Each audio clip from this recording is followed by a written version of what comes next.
Assalamualaikum warahmatullahi wabarakatuh. Ketemu lagi di channel Penber Consulting. Nah, kali ini kita akan mencoba menganalisa pemberitaan mengenai kasus ketenagakerjaan di Morowali Utara, yaitu bentrok pasca unjuk rasa atau bentrok ketika unjuk rasa untuk kasus PT GNI ya. Nah, seperti apa analisanya, kemudian apa yang diberitakan kita akan bahas ya. Cuman sebagai informasi kita sampaikan bahwa ini hanya opini saja. Yang kedua, ini kita menganalisa hanya berdasarkan informasi yang kita miliki. Artinya bisa jadi jika nanti ada tambahan informasi, hasil analisanya pun bisa jadi berubah ya. Nah, kita hanya menganalisa berdasarkan informasi dari berita yang ada ya. Kemudian disclaimer, ini juga bukan saran hukum atau apapun, ini hanya untuk tujuan sharing atau edukasi saja ya. Nah, kita ambil sumbernya dari website ya, bbc.com garing Indonesia ya. Anda juga bisa cari artikelnya di sana. Nah, di berita itu disampaikan ada fakta terjadi bentrokan antara pekerja Cina dan pekerja Indonesia di PT GNI tersebut. Itu PT GNI ini adalah semacam pabrik ya, pabrik atau mungkin tambang lah ya, pabrik dan tambang yang letaknya di Morowali Utara. Nah, bentrokan tersebut menyebabkan 4 orang meninggal. Diinformasikan seperti itu ya. Nah, kemudian pemicu bentroknya adalah unjuk rasa. Apa yang diprotes atau apa yang diperjuangkan yaitu adalah penerapan K3, pembuatan PP atau peraturan perusahaan, menghentikan status kontrak pada pekerja lokal, kemudian menghentikan pemotongan upah seenaknya. Nah, itu semua nanti Anda bisa baca ya. Nah, kita nggak akan membahas masalah pidananya yang menyebabkan sampai dugaan pidana ya, atau aksi kepolisian dan sebagainya, sehingga menyebabkan 4 orang meninggal. Tapi kita akan hanya melihat analisa beritanya dari faktor hukum ketenagakerjaan. Nah, isunya yang kami tangkap ada 4, yaitu penerapan K3, tidak adanya PP, status kontrak untuk pekerja Indonesia, dan pemotongan upah yang tidak jelas. Nah, kita opini yang pertama penerapan K3. Nah, K3 itu keamanan, kesehatan, dan keselamatan kerja. Itu menurut kami dan kami yakin juga regulasi atau undang-undang juga mengatakan adalah sifatnya wajib. K3 itu sifatnya wajib, apalagi untuk pekerjaan-pekerjaan yang memang membutuhkan safety kit ya, seperti pekerjaan di luar kantor, seperti tambang, seperti pekerjaan pabrik dan lain sebagainya, di mana peralatan kerja itu penting ya. Nah, ini apabila memang tidak disiplin diterapkan, tentu ini menjadi pelanggaran yang cukup serius ya, karena keselamatan adalah yang utama dalam bekerja. Filosofi pekerjaan adalah orang mencari kerja untuk menghidupi diri dan keluarganya, sehingga keselamatan menjadi utama ya.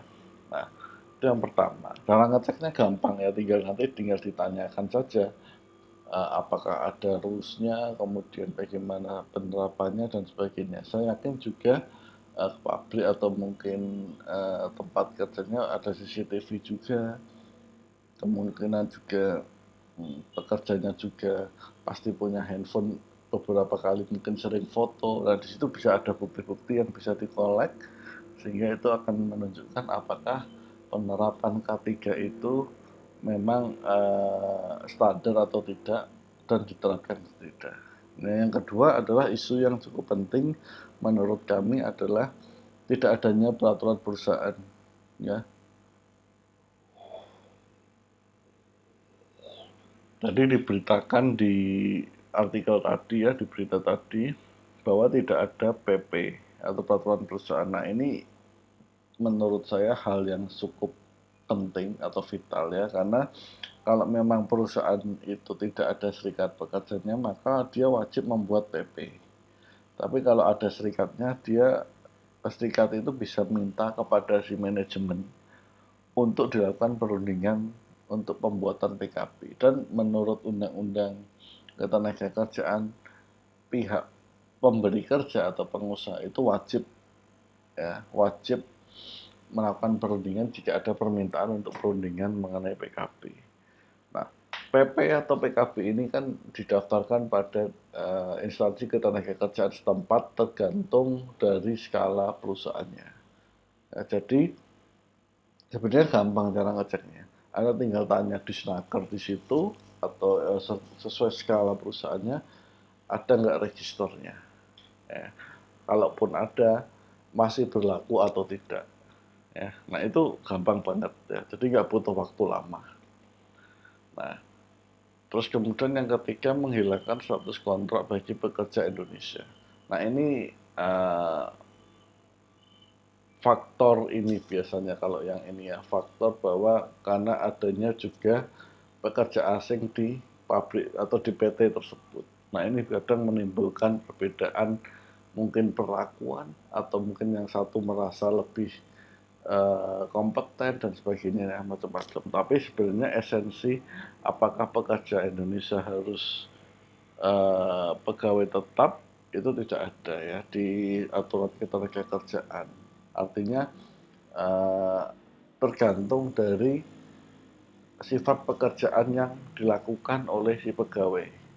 Kalau sifat pekerjaannya bersifat terus-menerus, bersifat tetap, maka itu memang sebenarnya tidak boleh ada status kontrak. Tapi kalau sifatnya adalah sifat yang sementara, musiman, itu boleh. Nah, tergantung dilihat dari jenis pekerjaan yang dilakukannya, bukan dari apakah ini pekerja Indonesia atau pekerja non Indonesia.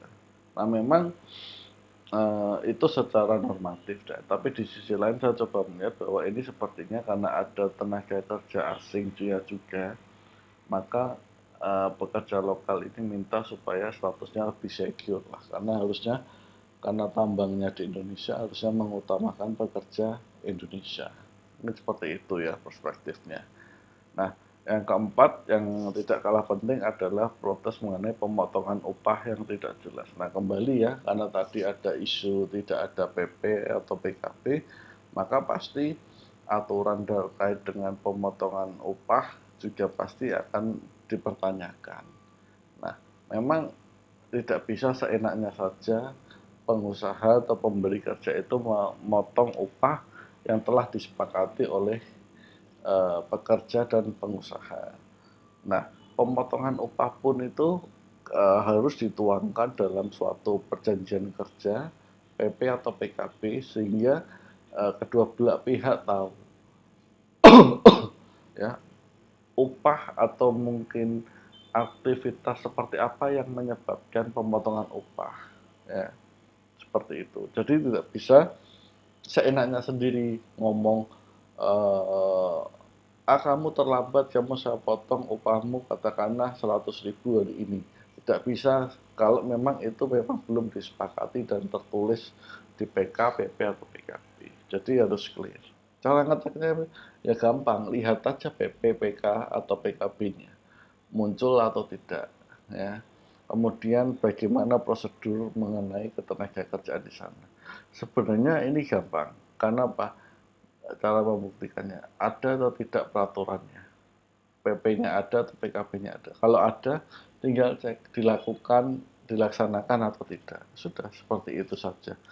Nah, tinggal nanti kalau memang sudah terbukti, tinggal dilihat pasal mana yang dilanggar atau mungkin apa yang bisa diperbaiki, disampaikan seperti itu. Nah, saya pikir seperti itu ya analisa mengenai ketenagakerjaan, mengenai pemberitaan bentrokan itu. Jadi kita hanya menganalisa secara umum, tidak ada maksud apa-apa, hanya mencoba melihat permasalahan yang disampaikan pada suatu artikel atau pemberitaan itu, mencoba lebih objektif. Nah, jika ada hal yang kurang berkenan kami mohon maaf. Kalau mungkin ada pertanyaan atau masukan, silahkan disampaikan. Terima kasih. Assalamualaikum warahmatullahi wabarakatuh.